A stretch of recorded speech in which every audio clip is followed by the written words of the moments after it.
Hello friends, स्वागत है आपका हमारे चैनल में। मैं डॉक्टर प्रीति गुप्ता एक और नए वीडियो के साथ आपके सामने मौजूद। और फ्रेंड्स, हमारा आज का टॉपिक है संस्कृति। संस्कृति यानी कल्चर। फ्रेंड्स, इस वीडियो को हमने जो है 3 भागों में बांटा है और ये हमारा उसका फर्स्ट पार्ट है।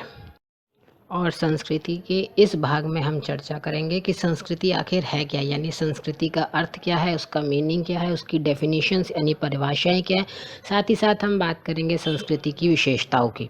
इसके अलावा हम बात करेंगे संस्कृति के उपादान यानी कंपोनेंट्स ऑफ कल्चर की, और जिसके अंतर्गत हम चर्चा करेंगे संस्कृति तत्व, संस्कृति संकुल, संस्कृति प्रतिमान और संस्कृति क्षेत्र की। और इस साथ ही इस वीडियो में हम चर्चा करेंगे संस्कृति के तत्वों की यानी कंटेंट ऑफ कल्चर, और इसके साथ टाइप्स ऑफ कल्चर की। और साथ ही साथ बाकी जो चीज़ें रहेंगी वो हम उसके अगले भाग में आपको बताएंगे, और जो इस वीडियो के अंत में हम आपको बताएंगे भी कि इसके सेकंड पार्ट में हम क्या बताने जा रहे हैं। अब फ्रेंड्स, सबसे पहले बात करते हैं संस्कृति के अर्थ की। तो संस्कृति शब्द जो है वो संस्कृत भाषा से लिया गया है, और संस्कृत और संस्कृति दोनों ही शब्द संस्कार से बने हैं। यहाँ संस्कार का अर्थ है कुछ कृत्यों की पूर्ति करना, यानी ह्यूमन लाइफ में आने वाले रिचुअल्स को निभाना। वहीं अगर दूसरी तरफ बात करें तो लैटिन भाषा के शब्द कल्चरा से बनी इस संस्कृति यानी कल्चर को 2 भागों में बांटा गया है, संस्कृत और संस्कार। यहाँ संस्कृत से आपका तात्पर्य शुद्ध और संस्कार का तात्पर्य कृत्यों से है। तो इसलिए हम कह सकते हैं कि संस्कृति का अर्थ होता है विभिन्न संस्कारों के द्वारा सामूहिक जीवन के उद्देश्यों की प्राप्ति करना। फ्रेंड्स, ये जो है परिमार्जन की एक प्रक्रिया है। परिमार्जन यानी कह सकते हैं हम शुद्धिकरण, जहाँ मानव जीवन के विभिन्न अंगों की सफाई होती है, उसका शुद्धिकरण होता है। और इसीलिए संस्कारों को उत्पन्न करके ही, या कहिए संस्कारों को संपन्न करके ही एक मानव जो है वो एक सामाजिक प्राणी बनता है। और फ्रेंड्स, जब हम इस शब्द की बात करते हैं तो संस्कृति शब्द का वैज्ञानिक एवं औपचारिक अर्थों में प्रयोग यानी फॉर्मल जो उसका यूज़ है वो हमारे मानवशास्त्री E.V. टाइलर द्वारा 1871 में अपनी बुक प्रिमिटिव कल्चर में किया गया। और टाइलर को जो है वो मानवशास्त्र का पिता भी कहा जाता है, और समाजशास्त्र में भी संस्कृति को मानवशास्त्र से ही लिया गया है। इसके अलावा फ्रेंड्स, क्रोबर और क्लूहोन ने संस्कृति की 108 परिभाषाओं का संकलन करके बताया कि संस्कृति जो है वो केवल मनुष्यों में, ह्यूमन बीइंग में पाई जाती है, ना कि पशुओं में। उनके अनुसार संस्कृति एक सीखा हुआ व्यवहार है जिसे मनुष्य अपने पास कुछ समय तक संचित रखता है, उन्हें संचित करता है, और फिर अपने आने वाली पीढ़ी को यानी अगली पीढ़ी को, या कह सकते हैं पीढ़ी दर पीढ़ी उसको ट्रांसफ़र कर कर, उसे सिखाकर उसका हस्तांतरण करता है, उसका यानी कि ट्रांसफ़र करता है। और अर्थ के बाद हम बात करते हैं इसकी परिभाषाओं की। तो सबसे पहले जो है मानव शास्त्र के पिता यानी E.V. टाइलर की हम परिभाषा की बात करेंगे तो E.V. टाइलर के अनुसार संस्कृति वह संपूर्ण जटिलता है जिसमें ज्ञान, विश्वास, कला, नैतिकता, कानून, प्रथा और वो सभी क्षमताएं व गुण सम्मिलित हैं जिन्हें मानव समाज का सदस्य होने के नाते सीखकर विरासत के रूप में हम प्राप्त करते हैं। वहीं हर्ट्ज़कोविट्ज़ ने संस्कृति को पर्यावरण का मानव निर्मित भाग कहा है, यानी जो कुछ भी हमारे पर्यावरण में है, जो मानव जीवन में है, वो सब मैन मेड जो है वो जो है सब संस्कृति को और संस्कृति के अंतर्गत उन्होंने रखा है। वहीं मेलिनोवस्की ने कहा है कि संस्कृति मानव का कृत्य है तथा एक साधन है जिसके द्वारा वह अपने लक्ष्यों की प्राप्ति करता है। इन शॉर्ट, संस्कृति जीवन व्यतीत करने की संपूर्ण विधि है, टोटल वे ऑफ लाइफ, ऐसा मेलिनोवस्की ने कहा है। इसके अलावा रॉबर्ट बीडस्टीड वो कहते हैं कि संस्कृति वह संपूर्ण जटिलता है जिसमें वे सभी वस्तुएं सम्मिलित हैं जिन पर हम विचार करते हैं, कार्य करते हैं, और समाज होने के नाते या सामाजिक होने के नाते हम जिन्हें हम अपने पास रखते हैं। और हवेल कहते हैं कि संस्कृति सीखे हुए व्यवहार प्रतिमानों का कुल योग है जो किसी समाज के सदस्यों की विशेषता भी है, और वो प्राणी शास्त्रीय विरासत का परिणाम नहीं है। यानी सदस्यों के जीवन की विशेषता तो है, लेकिन वो जो है गॉड गिफ्टेड नहीं है। वहीं लिंटन का कहना है कि संस्कृति ज्ञान, धारणाएं एवं प्राकृतिक व्यवहार के प्रतिमानों का कुल योग है, जिसके सभी भागीदार होते हैं और जो हस्तांतरित यानी ट्रांसफ़र की जाती है। और फ्रेंड, संस्कृति की ये डिफरेंट परिभाषा और डेफिनेशंस के बाद जो है हम उसे यहाँ और अधिक क्लियर करने के लिए हम उसकी विशेषताओं पर बात करते हैं। तो कुछ ये आपको पॉइंट्स स्क्रीन पर दिख रहे हैं, जिनको हम एक एक कर लेते हैं और उनको थोड़ा थोड़ा डिस्क्राइब करते हैं। सबसे पहले बात आती है कि संस्कृति मानव निर्मित होती है, मैन मेड होती है।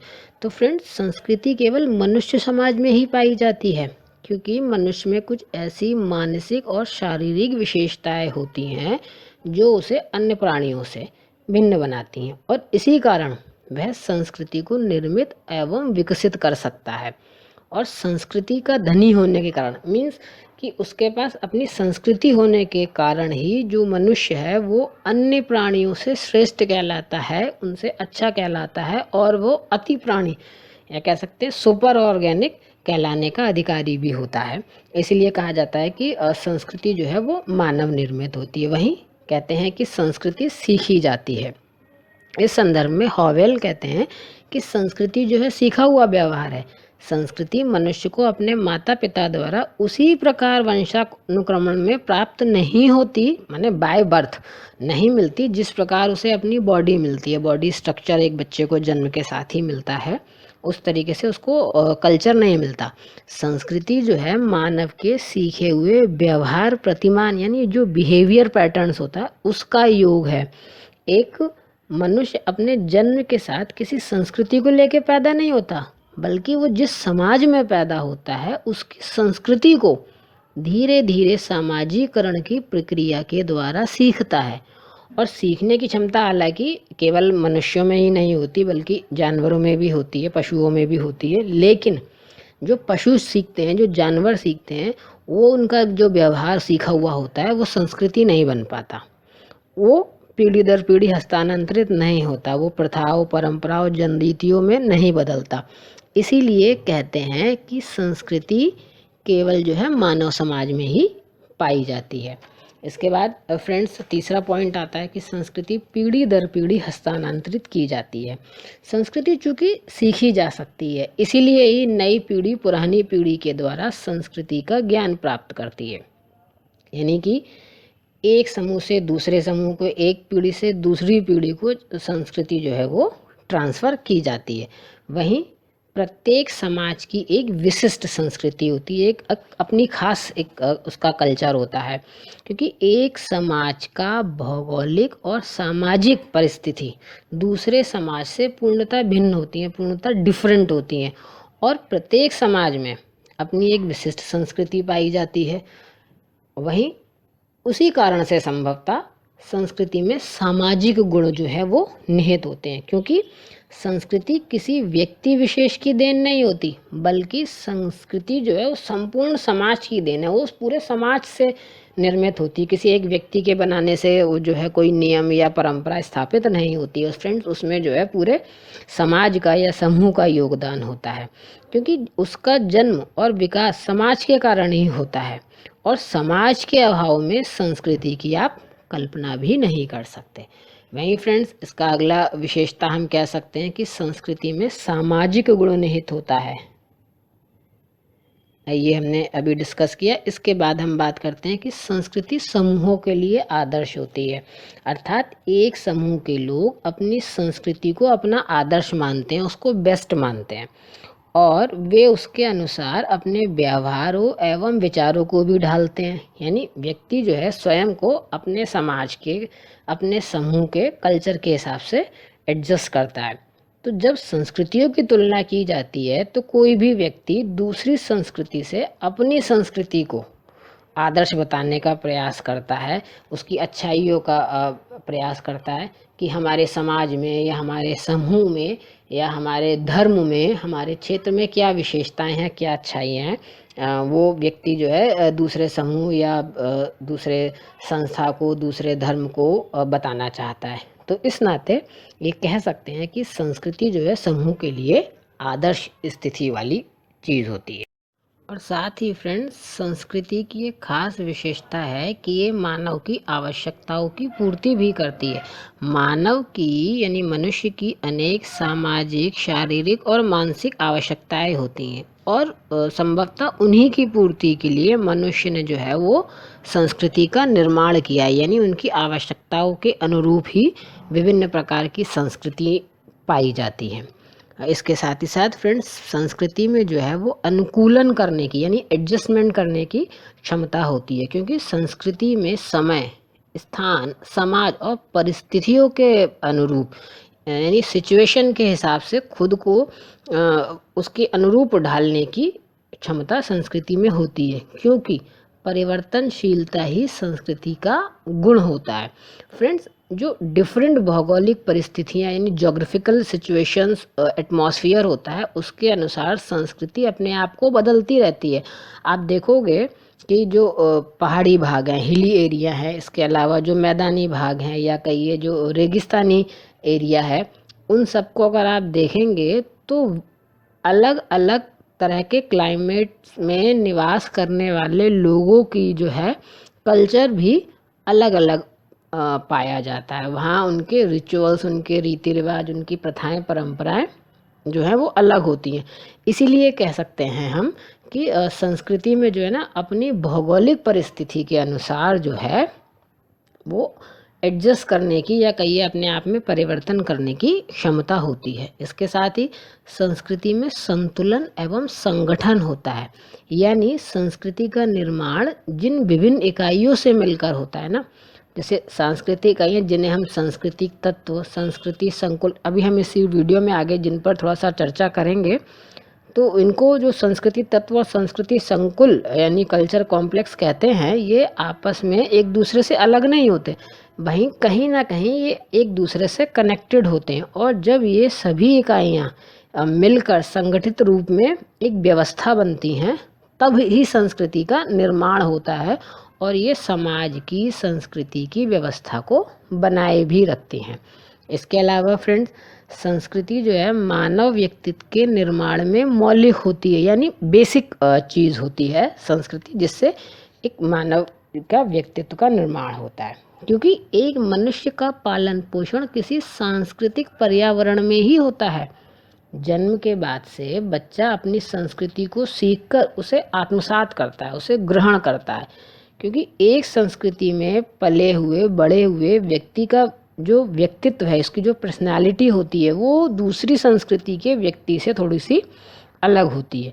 क्योंकि किसी भी संस्कृति में जो प्रचलित रीति रिवाज है, उसका धर्म है, उसका दर्शन है, उसकी आइडियोलॉजी है, फिलॉसफी है, उसका जो व्यवहार है, वो अन्य व्यक्ति से अलग होता है। अगर आप बात करोगे यहाँ पर, अगर हम तुलना भी करेंगे, तो जो व्यक्ति भारत में रह रहा है, भारतीय कल्चर को जिसने अपनाया हुआ है, अगर वो जापान या रशिया में चला जाए तो अपने आप को एकदम डिफरेंट पाएगा व्यवहार में, अपनी पर्सनालिटी में।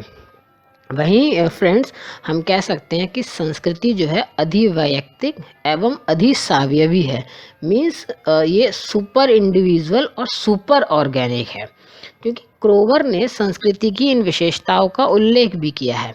यहाँ पर फ्रेंड्स, अधिवैयक्तिक यानी सुपर इंडिविजुअल का मीनिंग है कि संस्कृति का निर्माण किसी व्यक्ति विशेष ने नहीं किया है और वह संस्कृति के एक भाग का ही उपयोग कर पाता है। कि आप कहें कि एक व्यक्ति संपूर्ण संस्कृति का जो है उपभोग या उपयोग कर लेता है, ऐसा नहीं है। संस्कृति का निर्माण जो है वो समूह के द्वारा ही होता है, एक से एक इंडिविजुअल कभी नहीं बना पाता। कई बार ऐसा होता है कि कुछ महान लोग, चाहे वो सामाजिक कर्ता हों या वैज्ञानिक हों, नेता हों, धार्मिक नेता हों, वो जो है बस समाज में कुछ जो पुराने मूल्य हैं या रीति रिवाज हैं, प्रथाएं हैं, परंपराएं हैं, उनमें परिवर्तन लाते हैं अपने प्रयासों के द्वारा और उनकी जगह पर नई विचारों को, नई प्रथाओं को स्थापित करते हैं समाज में, तब हालांकि हमें ऐसा लगता है कि जैसे वो उस विचार के लिए, उस मूल्य के लिए, उस प्रथा के लिए वही जो हैं संस्कृति के निर्माता हैं। लेकिन ऐसा फ्रेंड्स होता नहीं है, क्योंकि इन व्यक्तियों ने जो इस तरह के विचारों को लाते हैं, वो जो विचार लाते हैं वो उनसे पूर्व भी समाज में कहीं ना कहीं होते हैं, लोगों के मनों में होते हैं, बस वो उसको बाहर निकाल पाते हैं। तो हम कह सकते हैं कि कोई एक व्यक्ति संपूर्ण संस्कृति का निर्माता नहीं हो सकता। ये हम ये कह सकते हैं कि ये केवल उसका अपनी ओर से संस्कृति में एक योगदान होता है, क्योंकि प्रत्येक संस्कृति का निर्माण है, उसका विकास है, उसका विस्तार है, उसका परिमार्जन यानी शुद्धिकरण, परिवर्तन जो होता है उसमें, जिसे रोकना या उसे कंट्रोल करने की क्षमता किसी एक व्यक्ति विशेष में नहीं होती। तो इस अर्थ में भी हम कह सकते हैं कि संस्कृति जो है वो अधिवैयक्तिक है। और फ्रेंड्स, विशेषताओं के बाद बात आती है संस्कृति के उपादान यानी कंपोनेंट्स। संस्कृति किससे निर्मित होती है, उसके कंपोनेंट्स क्या हैं। तो यहाँ इसमें हम बात करेंगे चार उसके उपादान की, चार कंपोनेंट्स की। संस्कृति तत्व, संस्कृति संकुल, संस्कृति प्रतिमान और संस्कृति क्षेत्र की। तो फ्रेंड, अब हम एक एक करके संस्कृति के उपादान यानी कंपोनेंट्स ऑफ कल्चर की चर्चा करेंगे। सबसे पहले उस कड़ी में हम बात करते हैं संस्कृति तत्व यानी कल्चर ट्रेट की। तो इसमें हम बताते हैं कि संस्कृति तत्व की अवधारणा का प्रयोग यानी ये जो कल्चर ट्रेट है, इसका जो कॉन्सेप्ट है, इसका सबसे पहले प्रयोग जो है क्लार्क विस्लर ने सन 1917 में अपनी ही बुक मैन एंड कल्चर में किया। और उन्होंने उसमें बताया कि संस्कृति का वह सबसे छोटा भाग अब जिसे और विभाजित नहीं किया जा सकता, यानी इतना माइनर सा पार्ट जिसको अब टुकड़े नहीं किए जा सकते, जिसको हम उसका कोई और क्लासिफिकेशन नहीं कर सकते, वो भाग जो है संस्कृति तत्व कहलाता है। उनका मानना है कि संस्कृति की वह छोटी से छोटी इकाई जिसको हम और अधिक नहीं बांट सकते, किसी तरीके से उनमें अब हम अंतर नहीं दर्शा सकते, वो संस्कृति तत्व कहलाता है। जैसे जिस प्रकार से पदार्थ की छोटी से छोटी इकाई परमाणु है, या कहिए ह्यूमन बॉडी की जो सबसे छोटी इकाई कोश, सेल्स जिसे हम कहते हैं, या कहिए सामाजिक संरचना की सबसे छोटी इकाई परिवार मानी जाती है, उसी प्रकार से संस्कृति की सबसे छोटी अविभाजित इकाई संस्कृति तत्व है। हालांकि इसकी परिभाषा विभिन्न विद्वानों ने भी की है, जिसमें डॉक्टर एस.सी. दुबे की हम सबसे पहले बात करते हैं। उन्होंने कहा कि संस्कृति तत्वों को हम संस्कृति के गठन की सरलतम व्यवहारिक इकाइयां मान सकते हैं। अब वहीं क्रोवर इसे जो है संस्कृति का अल्पमत परिभाषिक तत्व कहते हैं। फ्रेंड्स, अब हम बात करते हैं कल्चर कॉम्प्लेक्स की। तो जिस प्रकार कई कोश यानी सेल्स, बॉडी सेल्स मिलकर एक अंग का निर्माण करते हैं, क्योंकि हमारा कोई भी अंग होगा वो बहुत सारे सेल्स से, कोशों से मिलकर बनता है, या कहिए बहुत सारे अंग मिलकर, जैसे नाक, कान, मुंह, आँख एक सिस्टमैटिक तरीके से जब अरेंज करके बनते हैं, और तब एक उससे मिलकर एक ह्यूमन बॉडी बनती है। या कहिए कई परिवारों से एक समुदाय का निर्माण होता है, या कई परमाणुओं से एक अणु बनता है।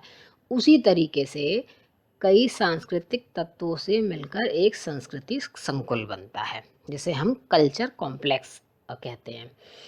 इसको और अगर हम डिस्क्राइब करें तो जैसे पूजा है, आराधना है, इबादत है, या उससे जुड़ी सामग्री है, उससे जुड़े कर्मकांड हैं, उपकरण हैं, ये सब क्या हैं, ये संस्कृति के छोटे छोटे तत्व हैं। लेकिन जब यही तत्व एक सिस्टमैटिक तरीके से, एक व्यवस्थित क्रम में, एक अर्थपूर्ण ढंग से आपस में जुड़ जाते हैं और एक सिस्टम का निर्माण करते हैं, एक व्यवस्था का निर्माण करते हैं, यानी संस्कृति के एक प्रॉपर भाग का निर्माण करते हैं, तब उसे हम संस्कृति संकुल कहते हैं। इस बात को डॉक्टर एस.सी. दुबे ने परिभाषित करते हुए भी लिखा भी है कि संस्कृति संकुल, जैसा कि इसके नाम से स्पष्ट है, समान धर्मों अथवा पूरक संस्कृति संकुल सांस्कृतिक तत्वों का वह समग्र समूह है जो इनके अर्थपूर्ण ढंग से परस्पर संबंधित होने से बनता है।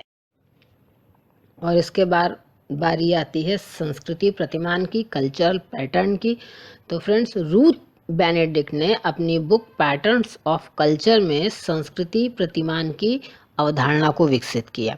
और वहीं सांस्कृतिक प्रतिमान की अवधारणा संस्कृति की मूलभूत प्रेरणा और आदर्शों का अध्ययन करती है, जो कि संस्कृति को एक विशेष दिशा एवं स्वरूप देते हैं।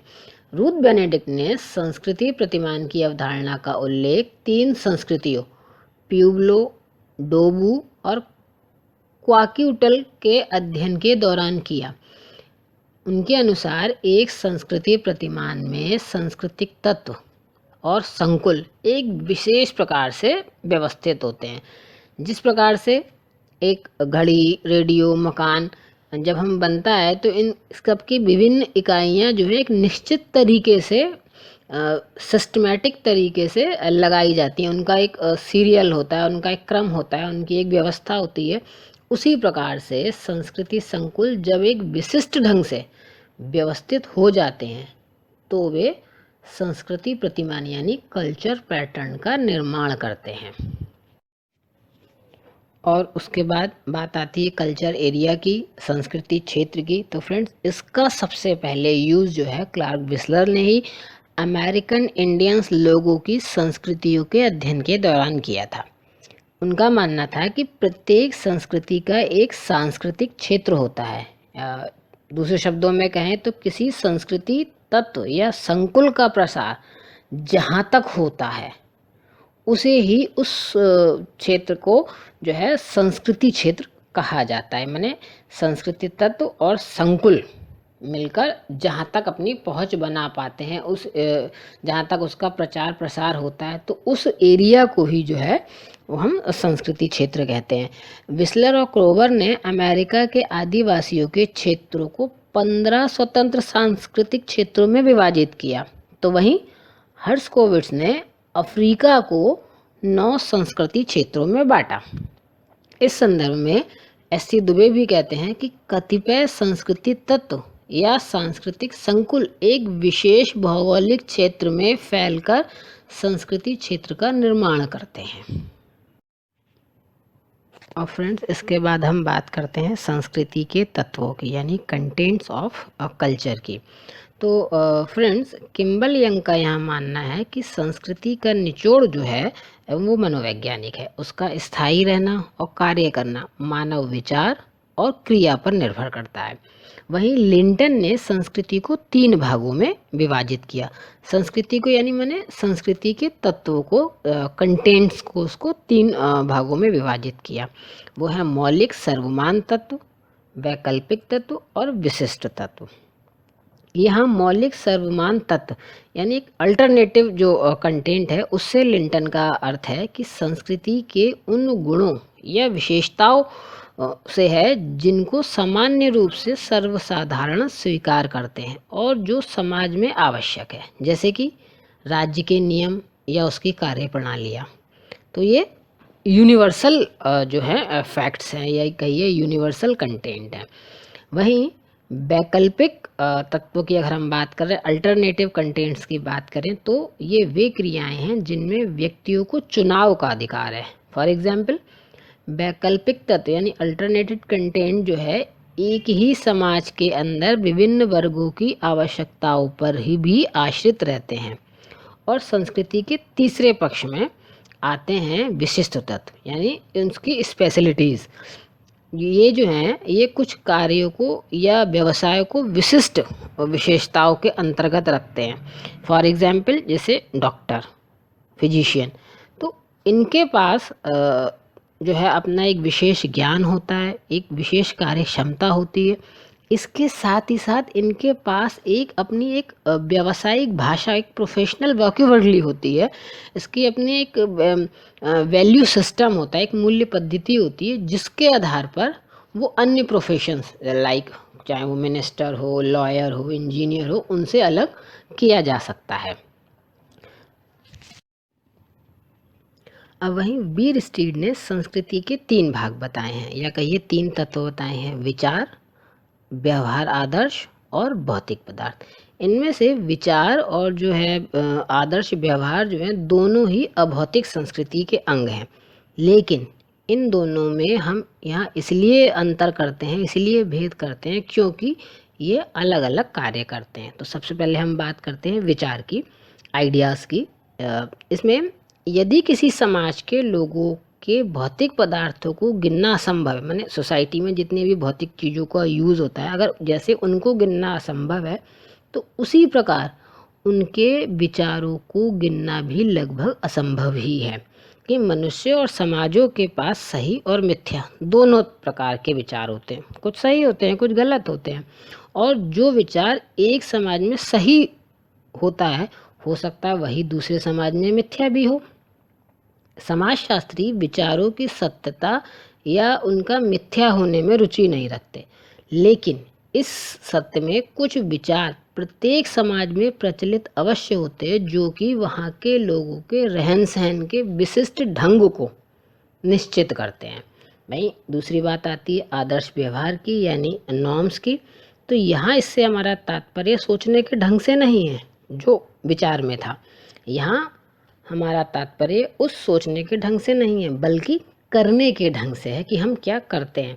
क्योंकि बहुत सी चीज़ें जो हम समाज में सदस्य के रूप में करते हैं, और बहुत सी चीज़ें जो हम करने से इनकार कर देते हैं, लेकिन वो होती ही सांस्कृतिक हैं। क्योंकि हमारे व्यवहार कुछ स्टैंडर्ड्स के अनुकूल होते हैं, जो हमारा लाइफ स्टैंडर्ड्स होता है उसके अनुकूल होते हैं, और उन स्तरों के अनुकूल जो उस समाज के द्वारा उचित ठहराए जाते हैं। क्योंकि वही चीज़ दूसरे समाज में अनुचित हो सकती है, क्योंकि समाज में सभी स्थितियाँ जो होती हैं वो कुछ नियमों का पालन करते हैं। मैंने समाज में कोई भी सिचुएशन हो, कुछ भी स्थिति हो, लेकिन उस प्रत्येक स्थिति में, प्रत्येक सिचुएशन में हम जो है कुछ नॉर्म्स को जो है फॉलो करते हैं, और वही नॉर्म्स, वही नियम ही जो है हमारे समाज के आदर्श व्यवहार होते हैं। और इन आदर्श व्यवहारों के अंदर 3 बातें आती हैं: नियम यानी रूल्स, आशाएं यानी एक्सपेक्टेशंस जो समाज की मनुष्य के से होती हैं, और समाज स्वीकृत कार्य पद्धतियाँ यानी स्टैंडर्डाइज प्रोसीजर। तो यानी इन शॉर्ट अगर हम कहें कि उन सभी स्थितियों को कार्य करने की विधियाँ जिनका हम सामना करते हैं और जिनमें हम भाग लेते हैं, वो जो है हमारा आदर्श व्यवहार या जो है नॉर्म्स कहलाते हैं। और उसके बाद फ्रेंड्स बात आती है भौतिक पदार्थ की, यानी मटेरियल्स की। तो प्रत्येक समाज में नियमों के साथ साथ कुछ भौतिक पदार्थ भी होते हैं जो उनकी विशेषता भी होते हैं। और इन भौतिक पदार्थों में मकान हैं, मशीनें हैं, सड़कें, पुल, गाड़ियाँ, हथियार, औजार, दवाइयाँ, बर्तन, यानी जो भी हम चीज़ें इस्तेमाल करते हैं वो आती हैं। तो ये सब जो है भौतिक संस्कृति के अंतर्गत आता है। हालांकि इस पर हम अभी आगे चर्चा करेंगे। और संस्कृति तत्वों के बाद फ्रेंड्स हम बात करते हैं संस्कृति के प्रकार की, टाइप्स ऑफ कल्चर की। तो इन शॉर्ट अगर हम कहें तो क्रोवर ने संस्कृति के 2 प्रकार बताए हैं: क्षेत्रीय संस्कृति और सार्वभौमिक संस्कृति। क्षेत्रीय संस्कृति यानी एक ऐसा संस्कृति, एक ऐसा कल्चर, एक ऐसा सिस्टम जो किसी समाज विशेष में या क्षेत्र विशेष में पाया जाता हो। जैसे पहाड़ की संस्कृति अलग होती है बल्कि मैदानी संस्कृति के मुकाबले, यानी मैदान में जो संस्कृति या कहिए जीवन यापन का जो तरीका है, जो सिस्टम है, जो व्यवस्था है, वो जो होता है वो पहाड़ी संस्कृति से अलग होता है। अगर आप किसी रेगिस्तान वाले एरिया में जाएंगे, मरुस्थल वाले एरिया में जाएंगे, तो वहाँ का कल्चर थोड़ा सा आपको डिफरेंट मिलेगा। वहीं दूसरा उन्होंने प्रकार बताया है सार्वभौमिक संस्कृति का, यानी एक ऐसा कल्चर जो संपूर्ण देश दुनिया में पाया जाता है। मैंने जो यूनिवर्सल चीज़ें हैं, जो सिस्टम, जो व्यवस्थाएं, जो रिचुअल्स जो संपूर्ण समाज में पाई जाती हैं, उस तरह की चीज़ों को क्रोवर ने सार्वभौमिक संस्कृति के अंतर्गत रखा है। वहीं अगर हम बात करें ऑकबर्न की, तो ऑकबर्न ने 1922 में ही अपनी पुस्तक जो है सोशल चेंज में संस्कृति के 2 प्रकारों को डिफाइन किया था: भौतिक संस्कृति और अभौतिक संस्कृति। भौतिक संस्कृति के अंतर्गत उन्होंने मैन मेड चीज़ों को रखा, चाहे वो फर्नीचर हो, मकान हो, सड़कें हों, पुल हों, तमाम तरह की लग्जरी चीज़ें हों, वाहन हो, रेलगाड़ी हो, हवाई जहाज हो, मैंने इस तरह की चीज़ें जो मैन मेड हैं उनको उन्होंने भौतिक संस्कृति के अंतर्गत रखा। और अभौतिक संस्कृति के अंतर्गत उन चीज़ों को रखा जो है तो मैन मेड, क्योंकि संपूर्ण संस्कृति ही जो है मैन मेड है, लेकिन उसमें भौतिक पदार्थों का उपयोग नहीं है, जैसे प्रथाएं हैं, परंपराएं हैं, रूढ़ियां हैं, लोकाचार हैं। इन सब चीज़ों को अकबर ने जो है अभौतिक संस्कृति के अंतर्गत माना है। और वीर स्टीड ने इसी अभौतिक संस्कृति को दो भागों में बांट दिया है, विचार, आदर्श, व्यवहार, नियम। तो फ्रेंड्स, ये वो चीज़ें हैं जिन पर हम अपने अगले वीडियो में बेहद विस्तार से चर्चा करेंगे, क्योंकि ये जो संस्कृति के सिद्धांत हैं ये जो हैं प्रतियोगिता की दृष्टि से और नॉर्मल आपकी पढ़ाई की दृष्टि से, चाहे वो इंटरमीडिएट स्टैंडर्ड की हो, अंडर ग्रेजुएट स्टैंडर्ड की हो, या पीजी क्लासेस के लिए हो, इवन रिसर्च के लिए भी इस तरह की चीज़ें इम्पॉर्टेंट हैं। तो इन पर एक सेपरेट वीडियो बनाकर हम इस पर चर्चा करेंगे। और फ्रेंड, चूँकि संस्कृति जो है, कल्चर जो है, एक बहुत इम्पॉर्टेंट टॉपिक है, तो मैं यहीं पर आपको बता दूं कि आपको हमारे संस्कृति से संबंधित अगले वीडियो में क्या मिलेगा। यानी संस्कृति से संबंधित कुछ महत्वपूर्ण सिद्धांत हैं, उन पर हम एक वीडियो आपको देंगे। साथ ही साथ संस्कृति के विकास के चरण, यानी जो कल्चरल डेवलपमेंट की स्टेजेस हैं, हम उन पर बात करेंगे। इसके साथ ही हम संस्कृति से संबंधित कुछ महत्वपूर्ण अवधारणाएँ, जो इम्पोर्टेंट कॉन्सेप्ट्स हैं, जो आपके कंपटीशन के पॉइंट ऑफ व्यू से, आपकी स्टडी के पॉइंट ऑफ व्यू से, या कहिए सोशोलॉजिकल पॉइंट ऑफ व्यू से जो इम्पोर्टेंट है, हम उनसे संबंधित कॉन्सेप्ट्स की चर्चा करेंगे। और साथ ही साथ कुछ ऐसे हम महत्वपूर्ण तथ्यों की भी चर्चा करेंगे जो आपको संस्कृति को समझने में न सिर्फ सहायक होगा, बल्कि कॉम्पिटिटिव एग्ज़ाम निकालने के लिए भी आपको बहुत सहायक सिद्ध होगा। तो फ्रेंड्स, उम्मीद है अब इस वीडियो में जितना बताया वो चीज़ें आपको क्लियर हुई होंगी और आपको पसंद भी आई होंगी। और फिर भी अगर आपके मन में कोई क्वेरी है तो आप हमारे कमेंट बॉक्स में आकर कमेंट कीजिए, हमारे चैनल को लाइक कीजिए, शेयर कीजिए और सब्सक्राइब कीजिए। Thank you.